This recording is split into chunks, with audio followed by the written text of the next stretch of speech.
मैं बनना चाहूँ जैसा पर शायद सपनों में, मैं उड़ना चाहूँ जैसा पर शायद सपनों में।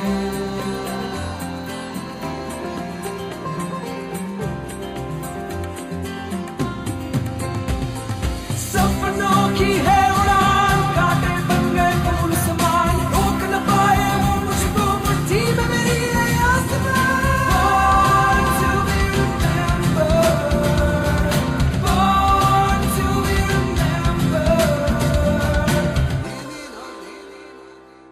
गुड मॉर्निंग फ्रेंड्स, आपके लिए हाजिर है एक नया programme born to be remembered.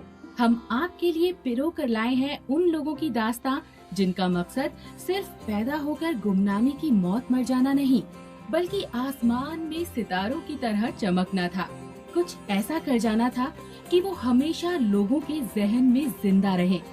जिंदगी में कुछ ऐसा कर जाएं कि लोगों के लिए एक मिसाल बने। दोस्तों, दुनिया में दो तरह के लोग होते हैं। एक वो जो दूसरों के नक्शे कदम पर चलते हैं, और दूसरे वो जो इतने खास होते हैं कि अपने रास्ते खुद बनाते हैं। ऐसे ही कुछ कर गुजरने के जुनून और जज्बे से सराबोर लोगों को डेडिकेटेड है हमारा show born to be remembered. Friends, किसी ने सही ही कहा है, to achieve a mission you need a goal, to achieve a goal you need a life. और इन लेजेंड्स की लाइफ के गोल को पाने की शुरुआत शायद उसी दिन हो गई जिस दिन इन्होंने पहली बार दुनिया में कदम रखा।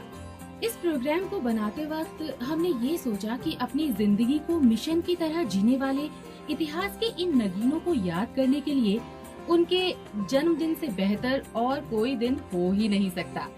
तो हमारा ये शो ऐसे ही कुछ खास लोगों के जन्मदिन पर आपको उन्हीं की जिंदगी के रोमांचक सफर पर हर रोज लेकर चलेगा।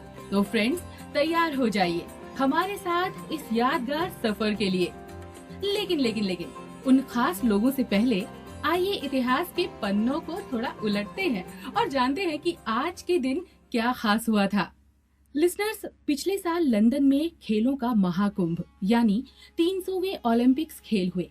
पर क्या आपको पता है कि 1896 में ग्रीस की कैपिटल एथेंस में 6 अप्रैल से शुरू होकर आज ही के दिन यानी कि 15 अप्रैल को खत्म हुए थे।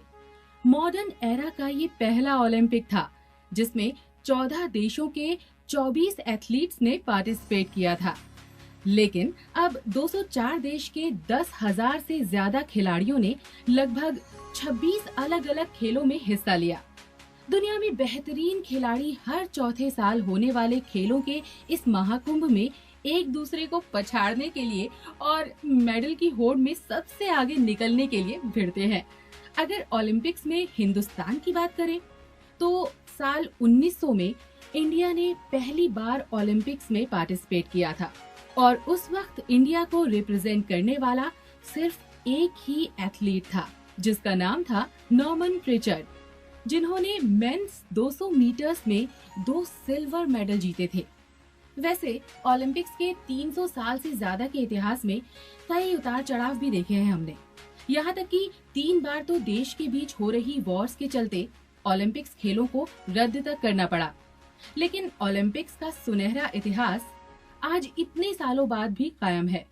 तो चलिए, खेलों के महाकुंभ से अब आपको लिए चलते हैं कुछ ऐसी शख्सियतों की जिंदगी के यादगार सफर पर जो आज के दिन इस दुनिया में आए और अपने बेमिसाल काम से खुद को अमर कर दिया। फ्रेंड्स, आज के दिन एक ऐसे जीनियस का जन्म हुआ जिसने जहां एक तरफ कलर और ब्रश से कई बेशकीमती पेंटिंग्स दी, तो वहीं दूसरी तरफ ऐसे इन्वेंशंस किए जिसने ह्यूमन लाइफ को तो इजी बनाया ही, साथ ही आर्मी को और भी कई अहम आविष्कार दिए। हम बात कर रहे हैं the great Leonardo da Vinci की, पेंटर, आविष्कारक, इंजीनियर, आर्किटेक्ट और एस्ट्रोनॉमर, जो आज ही के दिन 1452 में इटली के खूबसूरत शहर विंची में पैदा हुए थे। लियोनार्डो का असली नाम लियोनार्डो दी सर पेरो दा विंची था। नन्हे से लियोनार्डो को शुरू से ही रंगों की रंगीन दुनिया बहुत ही लुभाती थी। इसी को देखते हुए इनके परिवार ने इन्हें फ्लोरेंस के मशहूर पेंटर आंद्रे डेल वोरोचियो के पास पेंटिंग का हुनर और तराशने के लिए भेजा। लेकिन कुछ ही दिनों में लियोनार्डो अपने गुरु आंद्रे डेल वेरोचियो से काफी आगे निकल गए, यानी कि उनको बिल्कुल पीछे छोड़ दिया। और 15 साल की कम उम्र में, यस मैं सच बोल रही हूँ, सिर्फ 15 साल की ही उम्र में उन्होंने अपना खुद का आर्ट स्टूडियो शुरू कर दिया। Virgin of the Rocks, the Last Supper, the Virgin and Child with Saint Anne, कुछ ऐसी पेंटिंग्स हैं जो आज 400 साल से भी ज्यादा समय होने के बावजूद भी हम सबको बिल्कुल तरोताजा लगती हैं। वैसे लियोनार्डो दा विंची की ब्रश और रंगों से सजी कुछ ऐसी नायाब क्रिएशंस निकली हैं जिनका अपना ही एक इतिहास बन गया। लियोनार्डो की एक पेंटिंग है लीसा जियोकोंडो, यानी मोनालिसा की पेंटिंग। दुनिया में शायद ही किसी आर्ट वर्क ने इतनी चर्चा और तारीफ बटोरी हो जितनी लियोनार्डो की इस पेंटिंग ने। इस पेंटिंग के पीछे एक और दिलचस्प कहानी है। दरअसल लियोनार्डो के एक दोस्त और फ्लोरेंस के एक जाने माने शख्स फ्रांसिस्को डेल जियोकोंडो ने लियोनार्डो से उनकी बीवी यानी कि लीसा जियोकोंडो की एक पोर्ट्रेट बनाने को कहा।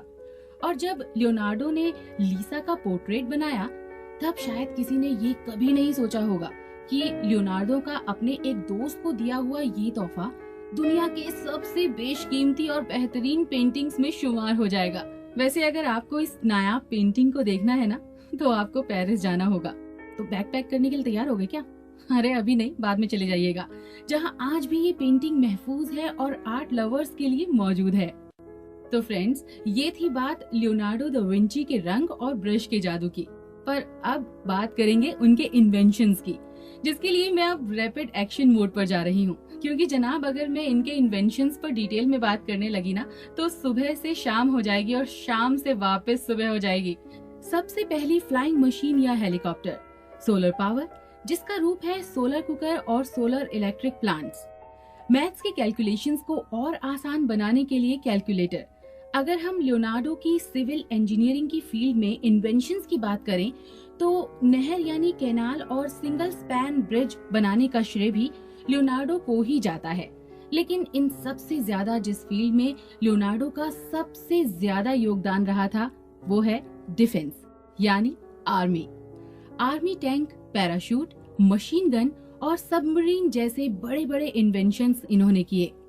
अगर आप आज से 400 साल पहले पैदा हुए होते तो क्या आप सोच सकते थे आसमान में उड़ने के बारे में, किसी नाव के बारे में जो कि पानी के अंदर अंदर चल सके? लेकिन लियोनार्डो दा विंची जैसे लोगों की सोच समय की मोहताज नहीं होती। ऐसे लोगों को हमारा सलाम।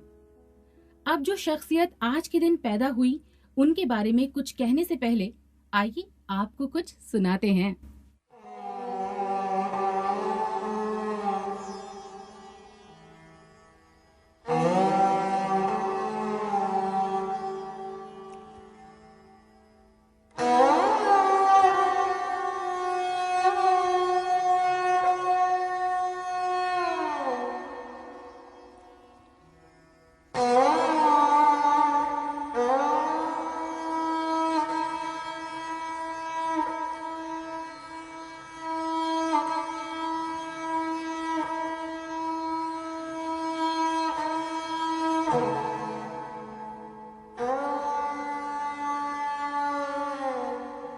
हाय, मेरी तरह खो गए ना आप भी सारंगी के इन खूबसूरत सुरों में? इन सुरों को अपने सारंगी पर सजाया है आज ही के दिन यानी 15 अप्रैल 1940 को जयपुर में जन्मे उस्ताद सुल्तान खान ने। संगीत का सुनहरा खजाना उस्ताद सुल्तान खान को विरासत में मिला था। उनके पिता उस्ताद गुलाब खान खुद भी एक जाने माने संगीत वादक थे। अपने पिता से संगीत की विधिवत शिक्षा लेने के बाद राजकोट आकाशवाणी में बतौर सारंगी वादक 20 साल की उम्र में आपने अपना करियर शुरू किया।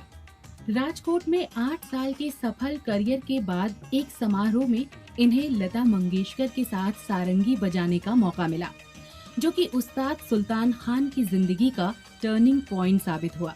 उसके बाद उस्ताद सुल्तान खान का पता राजकोट से मुंबई शिफ्ट हो गया। मुंबई रेडियो स्टेशन में काम करने के साथ साथ उस्ताद सुल्तान खान को फिल्मों में भी मौका मिलने लगा और इन्होंने कई नॉन फिल्मी एल्बम्स भी किए जो कि काफी हिट रहे। तो फिर उस्ताद सुल्तान खान की आवाज में क्यों ना एक खूबसूरत सा गाना हो जाए, तो चलिए सुनते हैं।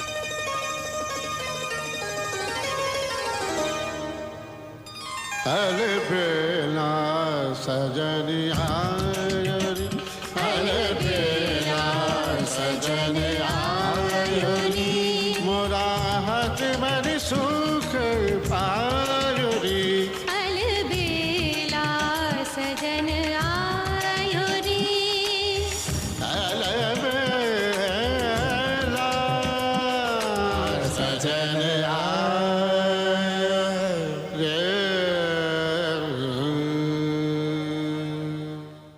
एल्बम्स और फिल्मों के अलावा संगीत के इस वर्सेटाइल आर्टिस्ट ने दुनिया भर के कई संगीत के धुरंधरों के साथ दुनिया भर में स्टेज परफॉर्मेंसेस दी। 1974 में पंडित रविशंकर और जॉर्ज हैरिसन के वर्ल्ड टूर से शुरू हुए इस कारवां में कई यादगार परफॉर्मेंसेस शामिल हैं, जैसे उस्ताद बड़े गुलाम अली और उस्ताद जाकिर हुसैन के साथ उनके जबरदस्त परफॉर्मेंसेस। और 1997 में प्रिंस चार्ल्स के 50वें जन्मदिन पर उन्हें विशेष तौर पर परफॉर्म करने के लिए इनवाइट भी किया गया, जो आज भी यादगार है। तो आइए क्यों ना उस्ताद सुल्तान खां की परफॉर्मेंस का मजा लिया जाए। तो संगीत के दो दिग्गजों का संगीत खास आपके लिए।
दुनिया भर के कई सम्मानों से सम्मानित उस्ताद सुल्तान खां 2011 में मौत के आगोश में समा गए और अपने पीछे छोड़ गए अपने संगीत का खजाना, जिसे शायद ही कोई हमसे छीन पाए। संगीत के इस कालजयी कलाकार को हमारा सलाम। संगीत के इस शानदार सितारे के बाद अब बारी आती है नंबर्स के जादूगर की, जिनका आज जन्मदिन है। हम बात कर रहे हैं ग्रेट मैथमेटिशियन लियोनहार्ड ऑयलर की। 1707 में आज ही के दिन स्विट्जरलैंड के एक खूबसूरत से शहर बासल में ये पैदा हुए थे। लियोनहार्ड के बारे में कहा जाता है कि वो इतने जीनियस थे कि सिर्फ 13 साल की कम उम्र में यूनिवर्सिटी में उन्हें दाखिला मिल गया और सिर्फ 16 साल की कम उम्र में उन्हें मैथ्स में मास्टर्स डिग्री मिल गई। इसी बीच उन्हें the Petersburg academy of sciences में जाने का मौका मिला, पर जल्द ही लोगों ने लियोनार्ड ऑयलर के तेज दिमाग का लोहा मान लिया था। तो आइए फिर उनके काम पर कुछ नजर डालते हैं। उनकी theory of the production of the human voice, the theory of sound and music, calculus and graph theory, the machines of vision, इसके अलावा टेलीस्कोपिक और माइक्रोस्कोपिक परसेप्शन पर किया गया उनका काम उल्लेखनीय है। बाप रे बाप, मैथ्स पर इतना सारा काम! सीरियसली, मैथ्स पर इतना सारा काम करने वाला इंसान तो सच में जीनियस ही होगा। जनाब, लियोनार्ड ऑयलर के नाम 900 से भी ज्यादा रिसर्च पेपर्स हैं। लेकिन क्या आपको पता है कि लियोनार्ड ऑयलर ने बहुत ही कम उम्र में अपनी दोनों आंखों की रोशनी खो दी थी। लेकिन लियोनार्ड ऑयलर ने अपनी हिम्मत कभी भी नहीं हारी और उन्होंने अपना काम जारी रखा। कहा जाता है कि वो एक बहुत बड़ी सी टेबल नुमा स्लेट पर लिखते थे या अपनी सेक्रेटरी को डिक्टेशन देकर लिखवाते थे। दोस्तों, अपनी आखिरी सांस लेने से पहले उनके 25,000 पेजेस पब्लिश हो चुके थे और उन्होंने अपनी आखिरी सांस ली 1775 में 76 साल की उम्र में। जब किसी के इरादे पक्के हो तो उसे दुनिया की कोई भी अड़चन नहीं रोक सकती। ऐसे ही थे कुछ लियोनार्ड ऑयलर। दोस्तों, अब आपको लिए चलते हैं एक ऐसे शख्स की जिंदगी के सफर पर जिसकी कलम से फिल्मों के सुपरहिट गाने निकले जो आज भी उतने ही हिट हैं जितने सालों पहले थे। हसरत जयपुरी साहब एक ऐसे शायर जिसने हिंदी फिल्मों के दीवानों के लिए हर तरह के नजराने पेश किए।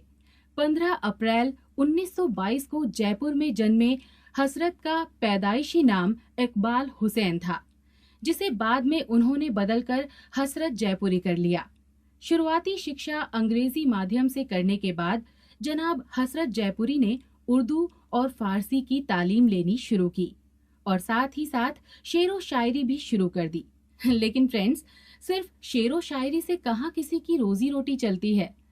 जनाब हसरत जयपुरी साहब 1940 में मुंबई में बस कंडक्टर की नौकरी ज्वाइन करने चले आए।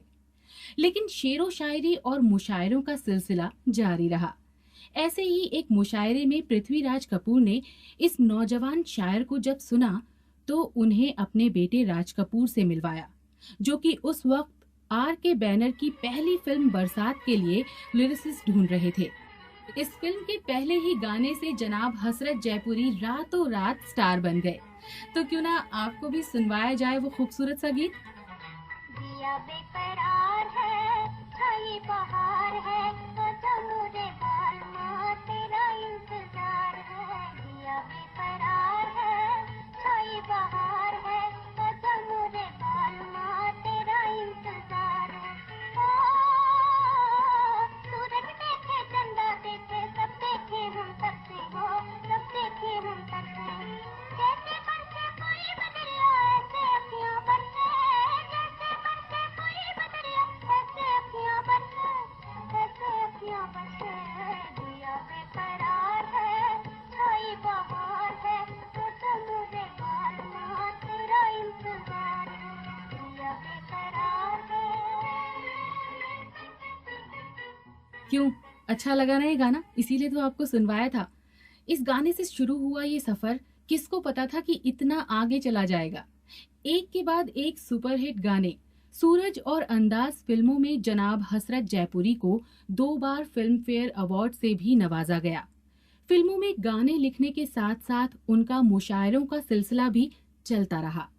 बॉलीवुड के सबसे सफल गीतकारों में शुमार होने के बाद भी जनाब हसरत जयपुरी जी ने अपनी जड़ें कभी भी नहीं छोड़ी। फिल्म सूरज का गाना बहारों फूल बरसाओ अरे मैं नहीं गा रही हूँ, सिर्फ बता रही हूँ आपको। सिर्फ हिंदुस्तान में ही नहीं बल्कि पूरी दुनिया में इतना पॉपुलर हुआ कि इसकी कई भाषाओं में रीमिक्स गाने बने। आज जनाब हसरत जयपुरी का भी जन्मदिन है और बॉर्न टू बी रिमेम्बर्ड का पहला एपिसोड भी है। वो कहते हैं ना कि मौका भी है दस्तूर भी है, तो इस खास मौके पर ये बहारों फूल बरसाओ खास आपके लिए। बहारों फूल बरसाओ मेरा महबूब आया है, मेरा महबूब आया है। बहारों फूल बरसाओ मेरा महबूब आया है, हवाओं रागनी गाओ, मेरा महबूब आया है, मेरा महबूब आया है। जिंदगी को एक खूबसूरत सफर बताने वाले ये हरफन मौला कलाकार 1999 को दुनिया को अलविदा कह गए। फ्रेंड्स, अगर घड़ी की तरफ मैं देखूं ना, तो बस अब कुछ ही टाइम बचा है हमारे और आपके साथ बिताने के लिए। चलते चलते एक ऐसे खिलाड़ी के बारे में हम आपको बताना चाहेंगे जिनका आज जन्मदिन है। धुआंधार हॉकी प्लेयर दर्शन सिंह। 15 अप्रैल 1938 को पंजाब में जन्मे दर्शन ने 1961 में अहमदाबाद में इंटरनेशनल हॉकी टूर्नामेंट में हॉलैंड के खिलाफ 1, 2, 3 नहीं बल्कि सोचिए दिमाग लगाइए, नहीं लगा पाए, बल्कि 22 गोल्स किए थे। सेमीफाइनल्स और फाइनल्स दोनों में ही हॉलैंड के खिलाफ डबल हैट्रिक भी की। दोस्तों, आपको भी लग रहा होगा ना कि आज हमारी हॉकी टीम को एक ऐसे ही दर्शन सिंह की जरूरत है। हम भी मिस करते हैं इन्हें। तो friends, it's too time to disco. आपको डिस्को नहीं करना है, आपके दिमाग को डिस्को करना है और आपको हमें बताना है हमारे क्विज का सही आंसर। तो चलिए, इससे पहले मैं आपसे सवाल पूछूं, आप सुन लीजिए ये क्लू, उसके बाद मैं आपसे क्वेश्चन पूछूंगी। कौन सी बड़ी बात हो गई? आपके लिए बड़ी बात है क्या? हाँ, जब जंगली भेड़िया अंदर घुस के हम पे अटैक करे और हमें खा जाए, तब होगी आपके लिए बड़ी बात। तो फ्रेंड्स, सुनिए आपने ये आवाज, आप थोड़ा सा जोर डालिए अपने दिमाग पर और हमें बताइए कि ये जो आवाज अभी अभी आपने सुनी है ना, ये किस एक्ट्रेस की वॉइस है। और आपको हमें अपने जवाब भेजने हैं borntobiremembered@gmail.com पर। तो दीजिए हमारा सही जवाब और हमारे क्विज में शामिल हो जाइए। आज के शो में बस इतना ही। कल फिर मिलेंगे उन लोगों की जिंदगी का सफर लेकर जो पैदा तो हुए एक आम इंसान की तरह, लेकिन इस दुनिया में अपनी एक अलग छाप छोड़ी। हमें दीजिए इजाजत, कल मिलेंगे। नमस्कार। मैं बनना चाहूँ जैसा पर शायद सपनों में, मैं उड़ना चाहूँ जैसा पर शायद सपनों में।